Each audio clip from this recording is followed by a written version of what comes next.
రఘురామకృష్ణరాజు జగన్ని ఎట్టి పరిస్థితుల్లో అనర్హుణ్ణి చేయాలనుకుంటున్నారు. మళ్ళీ మాట్లాడారు. అంటే రేపు బడ్జెట్ సమావేశాలు జరగబోతున్నాయి. అయ్యన్న పాత్రుడు క్లియర్గా చెప్పుకొచ్చారు. మేము వైఎస్ఆర్ కాంగ్రెస్ పార్టీ అటెండ్ అవ్వాలనుకుంటున్నాం. ప్రతిపక్ష స్థానం కావాలంటే 18 సీట్లు కావాలి. వాళ్ళు సాధించలేదు కాబట్టి అది రూల్ ప్రకారం మేము ఇవ్వట్లేదు అని తేల్చి చెప్పారు.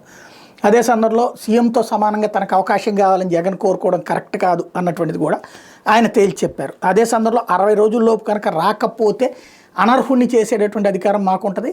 స్పీకర్లు ఆదేశాలు ఇస్తే దాన్ని సుప్రీంకోర్టు కానీ కోర్టు కూడా సమన్స్ ఇవ్వలేదు స్పీకర్లకి. కాబట్టి జగన్ తేల్చుకోవాలి, వచ్చి తీరాల్సిందే. ఇది రఘురామకృష్ణరాజు తేల్చి చెప్తోంది.